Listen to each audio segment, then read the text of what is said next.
Yo, buddy.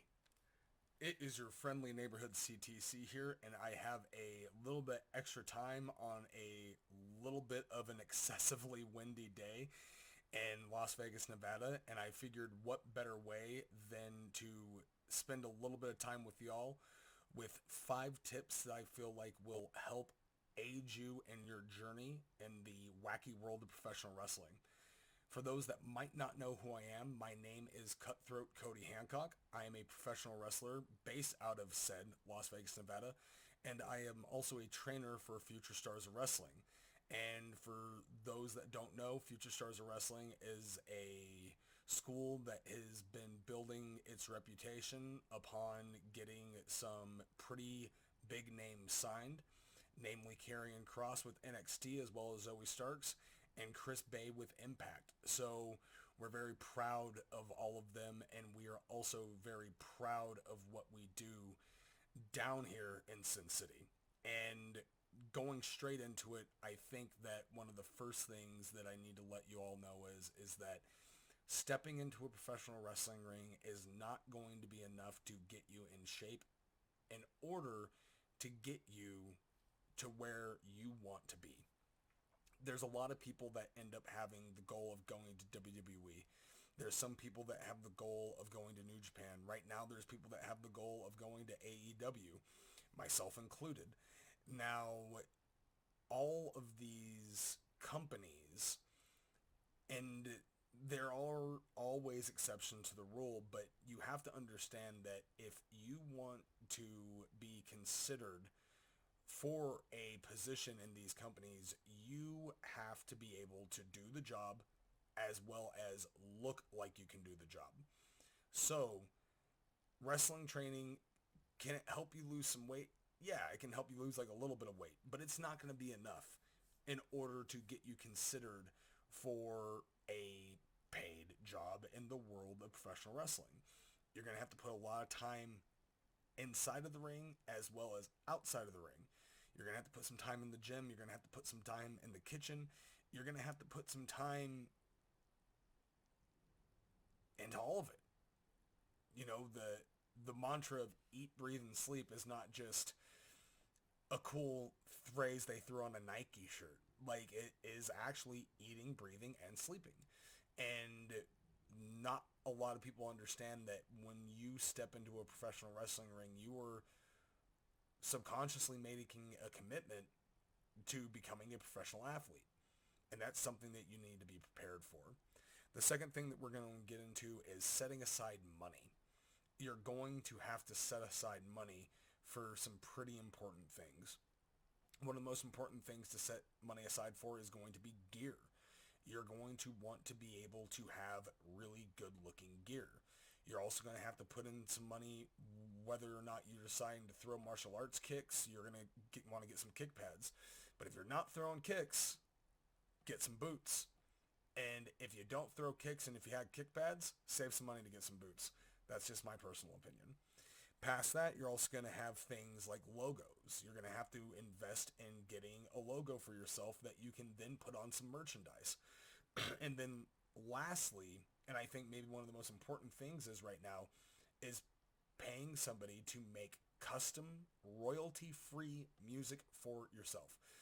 We are not in the day and age where Paul Heyman is able to use every popular grunge song in the top 40 rotation without getting muted on streaming platforms such as Twitch, YouTube, Facebook. You're going to have to spend some money in order to secure your own music so you do not end up running into headaches of having music videos being taken down or copyright strikes or anything like that. And another huge part of that is merchandise. Talking about the logo, going back to the merchandise, you're not going to be making a lot of money on your first couple shows. You're only going to be possibly making $20. Sometimes if you're lucky, you'll make 50, and oftentimes you're not going to make anything at all. So how can you protect yourself? You roll into the next state with some t-shirts. You have a good match. You sell 5 t-shirts at $20 a pop. You walk out with $100. Now you're on the up. And for me, I think that the goal that y'all should have in mind is, what can I do to get this to be a supplemental income first and main source of income second. Those are the barriers that you were trying to reach, and then the barrier that you were trying to break. And then moving past that, we're going to be going on to your reputation. And once you build your reputation, you're going to have to work even harder to maintain it. I was brought up in the time where you're the first person to show up and the last person to leave. And unfortunately, wrestling is subjective, and there's some people that I've worked far harder than that have passed me and gotten more opportunities than me, and I can't whine, moan, or complain about it. I have to accept it. And however, I continue to maintain my reputation through my actions, through my work ethic, and I also treat my promoters like they're my boss, because they are. I show up on time, I do what I'm asked, and then after everything is done, I go to the promoter in order to see, hey, was I able to meet what you asked for? And I have, once again, my reputation speaks for itself even when I'm not in the room. If you bring my name up in a locker room of somebody that knows me, they're oftentimes going to have some really positive things to say about me. And if they don't have something positive to say, it comes across as personal, not professional. So protect yourselves. If you work really hard with the goal of not working hard, and then people end up developing an opinion about you that is unsavory, you're going to have a really hard time changing everyone else's opinion of you. So do yourself a favor, protect yourself, protect your reputation, be a professional wrestler. Huh? Past that, social media is something that is very important. When you work for companies that do television, they will often have social media workshops in which they tell you of things to post and things not to post. I'm not going to go too far into that because we're in a different day and age now, but I will tell you, think twice about every single thing that you put on the internet. If it can be misconstrued in a way that is detrimental to you and your character, it's not worth posting. Also, on the opposite end of that spectrum, and something that I also need to work on for myself, algorithms work by liking, by subscribing, by sharing, and by commenting. Interact with people on social media.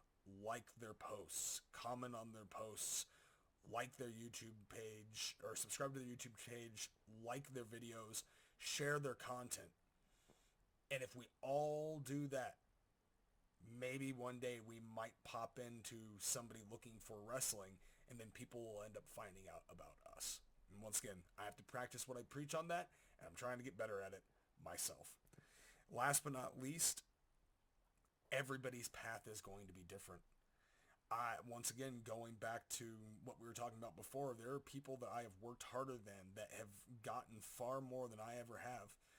And the only thing that tells me is that I have to keep on working hard. And there have been some things that I've had to change my approach on, but hard work never hurt nobody, right?